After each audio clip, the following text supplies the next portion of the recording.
नमस्कार, आप देख रहे हैं खबर उत्तराखंड। मैं हूं आपके साथ तन्वी। रुक करते हैं खबरों का और बुलेटिन की शुरुआत करते हैं हेडलाइंस के साथ। उत्तर प्रदेश के सीएम योगी आज आएंगे कोटद्वार। बड़ी बहन के घर पहुंचेंगे और देंगे उन्हें सांत्वना। सेफ्टी सिक्योरिटी के सवाल में फंस गई उत्तराखंड पीसीएस परीक्षा। नैनीताल हाईकोर्ट ने कहा संशोधित परिणाम हो जारी। इंडिगो फ्लाइट रद्द होने से दून में ट्रेनें फुल। आरटीओ प्रशासन के सख्त निर्देश। यात्रियों की मजबूरी का फायदा उठाने पर परमिट होगा निरस्त। लक्सर में आईजी आरएसएस पर फर्जी रिपोर्ट लगाने से मचा हड़कंप। पीड़ित ने डीएम से फर्जी रिपोर्ट लगाने वाले अधिकारियों के खिलाफ कार्रवाई की मांग की। दून से गौचर तक हेली सेवा शुरू। करीब 3 साल बाद फिर से शुरू हुई सेवा। उत्तराखंड में आज मौसम लेगा करवट। ऊंचाई वाले इलाकों में बर्फबारी के आसार। बढ़ेगी ठंड। आप देख रहे हैं के न्यूज, खबरों का सारथी। और अब रुक करते हैं खबरों का। खबर देहरादून से है, जहां राजनीति में एक बार फिर जुबानी जंग तेज हो गई है। बीजेपी प्रदेश अध्यक्ष महेंद्र भट्ट ने पूर्व मंत्री हरक सिंह रावत पर तीखा हमला करते हुए दावा किया कि उनकी राजनीतिक अस्थिरता किसी बाहरी कारण से नहीं बल्कि उनकी कुंडली के दोष की वजह से है। तंज कसते हुए आगे कहा कि हरक सिंह विभिन्न दलों में रह चुके हैं, लेकिन जन्मपत्री दोष की वजह से वो कहीं टिक नहीं पाते। दावा किया कि उनकी कुंडली में नाड़ी कड़काष्टक दोष उनका राजनीतिक सफर हमेशा अस्थिर बनाए रहता है। इसलिए सलाह है कि उन्हें अपनी जन्मपत्री किसी योग्य पंडित को दिखानी चाहिए।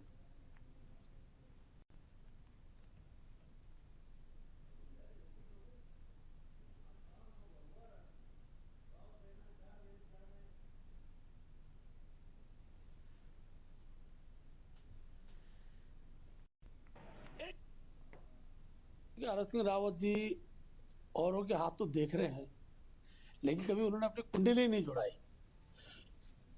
कुंडली में नाड़ी खड़ाष्टक लगा हुआ है, इसलिए किसी भी दल में वो रह नहीं पाते हैं। कभी बसपा में जाते हैं, कभी सपा में जाते हैं। तो सपा में जन्मपत्री नहीं जुड़ती, बसपा में जन्मपत्री नहीं जुड़ती, बीजेपी में जुड़ी ही नहीं, इसलिए पार्टी भी से बाहर हो गए।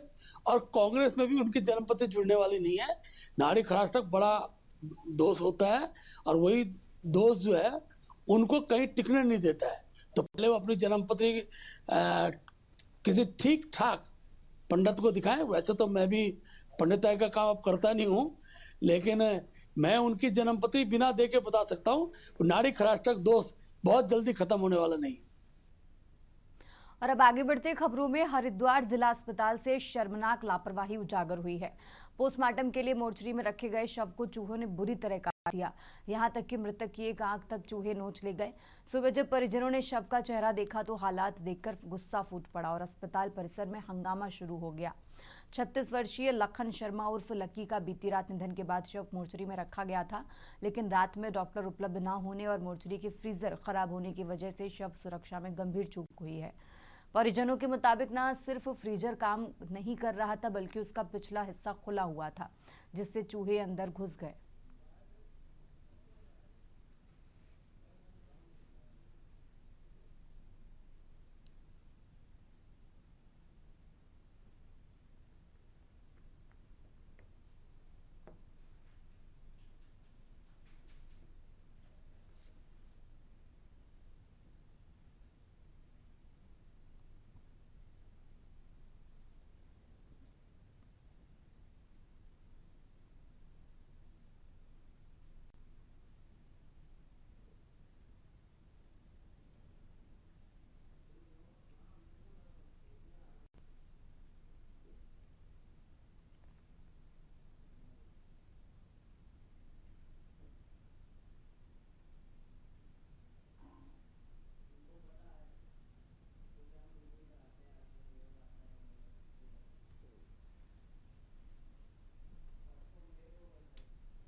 चुका है। और कल शाम को मेरे पास लगभग 5:15 बजे एम्बुलेंस वाले का फ़ोन आया कि आप मिला हॉस्पिटल आ जाओ, आपके रिलेटिव हैं, इनकी तबीयत ज़्यादा ख़राब है। जब मैं हॉस्पिटल आया तो मैंने देखा, डॉक्टर ने बोला कि इनके अंदर कुछ नहीं है। फिर डॉक्टर ने बोला कि इनको जीडी में ले जाओ, वहाँ पर फ्रिज में रखवा दो बॉडी, सुबह पोस्टमार्टम होगा, आप आ जाना टाइम से। बनी हुई है और आरंभिक तौर पे जब लोग यहाँ पे आए थे, जो उनके परिवार के लोग थे और जो उनके मित्रगण थे जो इकट्ठा थे, तो उनके द्वारा नाराजगी की जा रही थी। समय से सूचना मिल गई थी। मैं स्वयं भी, हमारे सिटी साहब और हमारी पुलिस पहुंच गई है। यहाँ पे शांति व्यवस्था बनी हुई है। सर, जिला प्रशासन की तरफ से क्या कोई मुआवजे का ऐलान किया गया? अभी इस संबंध में आपको एसडीएम साहब से बात करना पड़ेगा। और अब आगे बढ़ते हैं खबरों में। खटीमा क्षेत्र की प्रसिद्ध पुरानी शारदा देवहा पोशाक नहर इन दिनों बदहाली का शिकार है। लंबे समय से नहर की सफाई न होने के कारण इसमें गाद, कचरा और झाड़ झंगाड़ भर गया है, जिससे जल प्रवाह पूरी तरह प्रभावित हो गया है। नहर की इस स्थिति को लेकर किसानों में भारी आक्रोश है और उत्तर प्रदेश उत्तराखंड प्रशासन की कार्यशैली पर सवाल खड़े हो रहे हैं। इस मामले में सहायक अभियंता द्वितीय शारदा खंड बरेली उमर खान ने स्पष्ट किया कि विभाग नहर की सफाई कराने के लिए पूरी तरह तैयार है।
है कि अब पूरा आप अगर 1250 रिस्टोरेशन हम लोग अगर कराते हैं तो आगे जो देवा नदी पड़ती है, देवा नदी में आपने देखा होगा कि भाई एनक्रोचमेंट उसके दोनों तरफ से है, दोनों बैंक की तरफ से एनक्रोचमेंट है, जिसकी वजह से इस नहर को हम 1250 क्यूसेक से चला ही नहीं पाएंगे। और सन 2000 का एक नैनीताल हाईकोर्ट का एक आदेश भी है, जिसमें उन्होंने ये कहा है, माननीय हाईकोर्ट ने, उच्च न्यायालय ने ये कहा है कि आपको इस तरह चलाना है कि किसान की खेती ना डूबे उस पर, और वो डूब क्षेत्र से बाहर रहे। बहुत परेशानी का सामना है। देखिए पूरी सिल्ट भरी पड़ी है, सामने दाएं बाएं पूरा भरा पड़ा है इसमें, ना इसमें सफाई है। और जब इसमें बाढ़ आती है पूरे नदी का पानी बाहर गिरता है इसमें नदी में पानी नहीं रहता है, यहाँ पूरा इधर गिर जाता है नीचे। किसानों को बड़ी दिक्कत आती है, अभी भी बहुत दिक्कत है। पानी इसकी वजह से आता नहीं है, किसानों तक पहुँचता नहीं है दूर दूर तक। आगे बढ़ते हैं खबरों में। देहरादून में अपराध पर लगाम कसने की कड़ी में पटेल नगर पुलिस ने पिल्ला गैंग से जुड़े 2 अपराधियों उद्यम सिंह सैनी और भानु गोयल को गिरफ्तार कर लिया है। दोनों के कब्जे से 2 अवैध देसी तमंचे और 6 जिंदा कारतूस बरामद हुए हैं। दोनों आरोपी मातावाल बाग में हुई फायरिंग की घटना में शामिल थे। उस मामले में कोतवाली नगर में उनके खिलाफ गंभीर धाराओं में मुकदमा दर्ज था। घटना के बाद से दोनों फरार चल रहे थे। एसएसपी देहरादून के निर्देश पर चलाए जा रहे चेकिंग अभियान के दौरान पुलिस ने 2 संदिग्धों को हिरासत में ले लिया है।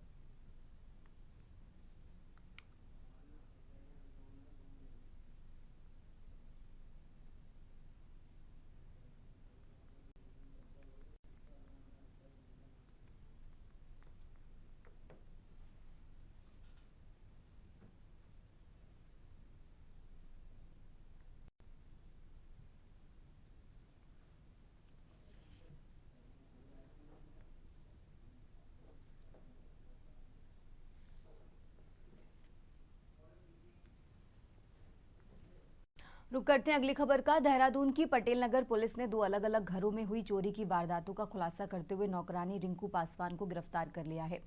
आरोपी महिला दोनों घरों में लंबे समय से काम कर रही थी और ज्वेलरी व नकदी कहां रखी जाती है इसकी पूरी जानकारी रखती थी। वहीं आपको बता दें कि capital Heights apartment ITBP road में रहने वाली 2 महिलाओं पूनम लोना और मनीषा चुंग ने ज्वेलरी और नकदी चोरी होने की शिकायत दर्ज कराई थी।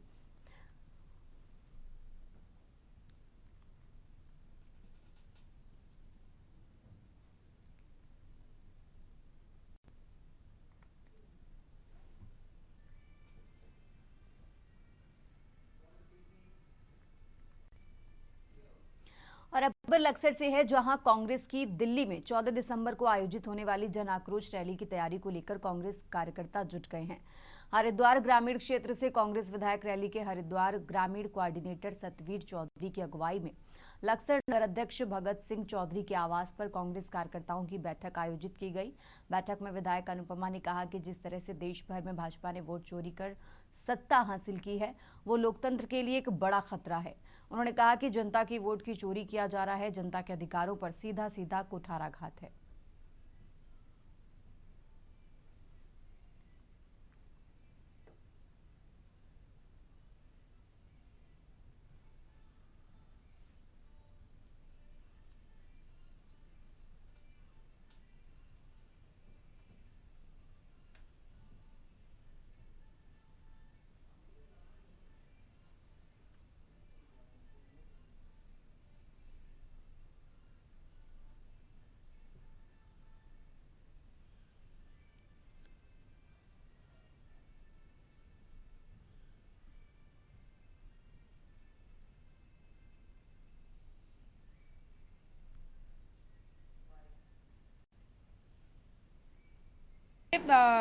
कांग्रेस पार्टी ने मुझे हरिद्वार ग्रामीण का पर्यवेक्षक इसमें नियुक्त किया है। मेरे साथ कोऑर्डिनेटर भी हैं चौधरी सतवीर सिंह जी, जो कि इसमें मेरा साथ सहयोग करेंगे।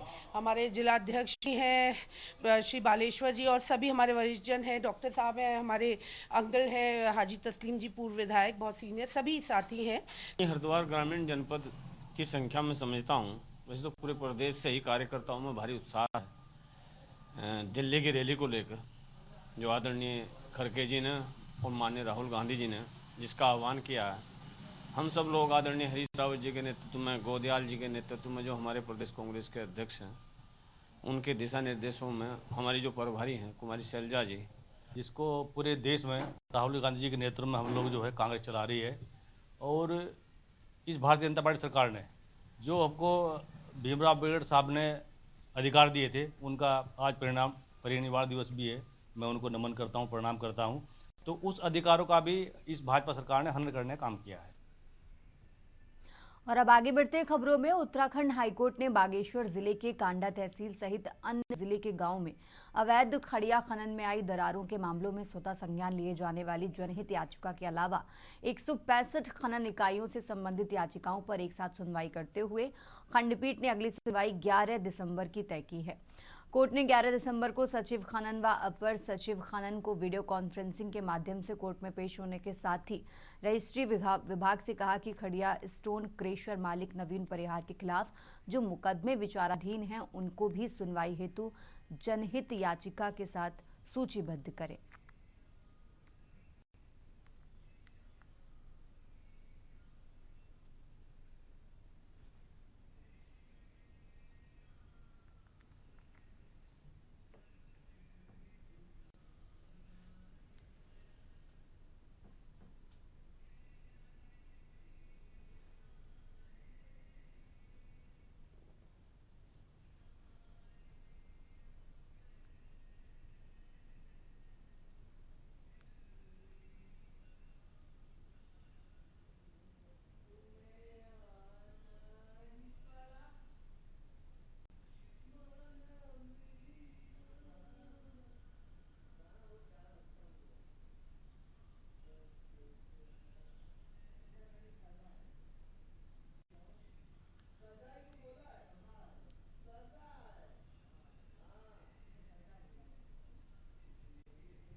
कोर्ट में जो स्टॉक वेरिफिकेशन की 24 फरवरी की रिपोर्ट थी, उसको कोर्ट ने इन ओरिजिनल मंगाया था, और परंतु अभी वो प्राप्त नहीं हुआ राज्य सरकार द्वारा। तो उसमें कोर्ट ने कुछ ऑब्जर्वेशंस की थी कि वो स्टॉक सत्यापन की जो रिपोर्ट थी, वो सुप्रीम कोर्ट में जो राज्य सरकार ने एफिडेविट फाइल किया, उसमें उसकी शब्दावली थोड़ी डिफरेंट है, और वहाँ ये कहा गया कि ये डिटेल्ड असेसमेंट रिपोर्ट है। जबकि वो सिर्फ स्टॉक के बारे में थी, न कि वो पर्यावरणीय मानकों पे कोई जांच नहीं थी। वो तो जांचें बाद में हुई है। और इसके अलावा कोर्ट ने जो एक स्टोन क्रशर है नवीन परिहार गोलना में, तो उनके जो अन्य मामले हैं एंटिसिपेटरी बेल और चार्जशीट क्वेश्चन के, वो भी संलग्न कर दिए हैं जनहित याचिका की। साथ ही उनकी सुनवाई होगी और कोर्ट ने इसमें 11 तारीख को सचिव खनन और अपर सचिव खनन उत्तराखंड सरकार को पेश होने लगा है।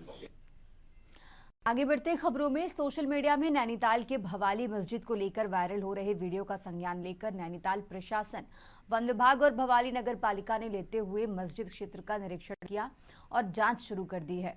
बता दें कि एक दंपति ने सोशल मीडिया पर भवाली भीमताल मार्ग बाईपास से भवाली मस्जिद का वीडियो बनाकर वायरल कर दिया, जिसमें जंगल के बीच वन भूमि पर बड़ी मस्जिद और उसकी आड़ में निर्माण कार्य कर लिए गए हैं। हालांकि मस्जिद प्रबंधन ने दस्तावेज पेश किए और बताया कि ये वक्फ की भूमि है और 1935 में इस भूमि की रजिस्ट्री के बाद 1936 में इसका बजट नोटिफिकेशन हुआ था। 1956 व 65 में सरकार ने कुछ जमीन और दी, जबकि कब्रिस्तान की लीज का मामला अब भी वन विभाग में विचाराधीन है।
देखिए, कल जो है सोशल मीडिया पर एक वीडियो सर्कुलेट हो रहा था, जिसका तत्काल संज्ञान लेते हुए रेवेन्यू की टीम को, फॉरेस्ट की टीम को, नगर पालिका एवं पुलिस की टीम को मौके पर भेजा गया था जांच के लिए कि वास्तव में उस जगह की स्थिति क्या है। तो दौरान जांच ये पाया गया कि उक्त स्थल के लिए जो भूमि आवंटित की गई थी वो कालांतर में वन विभाग के द्वारा लीज पर दी गई भूमि है, लगभग 2 नाली 5 मुट्ठी 5016 स्क्वायर फीट। और नगर पालिका के जो पुराने मैप्स हैं उसमें भी वो जो स्थल है वो प्रदर्शित है। दरअसल लोग बिना इंफॉर्मेशन के, बिना सरकारी विभागों से संपर्क करे हुए अपनी टीआरपी के लिए इसको फ़ोटो खींच के डाल देते हैं मीडिया में, उसमें हंगामा हो जाता है। समय समय पर ये इशू उठ रहे हैं, लेकिन लोगों को हक़ाइक़ मालूम नहीं है। दरअसल ये जो मस्जिद है और मस्जिद के जो कमरे हैं ये वक्फ प्रॉपर्टी है, जिसका गजट 1936 में हो चुका है। और बाकी जो कब्रिस्तान है, यहाँ पर एक ही कब्रिस्तान है, नैनीताल और अल्मोड़ा के बीच में एक ही कब्रिस्तान है। आगे बढ़ते खबरों में सितारगंज में कांग्रेस के वरिष्ठ नेता व पूर्व कैबिनेट मंत्री हरक सिंह रावत द्वारा एक कार्यक्रम के दौरान सिख समुदाय पर कथित रूप से आपत्तिजनक व अपमानजनक टिप्पणी किए जाने के विरोध में सितारगंज में एक बड़ा विरोध प्रदर्शन देखने को मिला। नगर के मुख्य चौक पर सैकड़ों की संख्या में जुटे भाजपा कार्यकर्ताओं और सिख समाज के लोगों ने रावत के खिलाफ जमकर नारेबाजी करते हुए उनका पुतला दहन किया। प्रदर्शनकारियों ने कहा कि सिख गुरुओं ने हिंदू धर्म की रक्षा के लिए जो अतुलनीय बलिदान दिए, उसी के कारण आज हिंदू समाज सुरक्षित है। ऐसे में किसी भी नेता द्वारा सिखों पर 12 बज गए जैसी तुच्छ टिप्पणी करना न केवल ऐतिहासिक त्याग का अपमान है, बल्कि सामाजिक सौहार्द पर भी आघात है।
उत्तराखंड की खबरों में फिलहाल इतना ही। आप देखते रहिए के न्यूज़ इंडिया।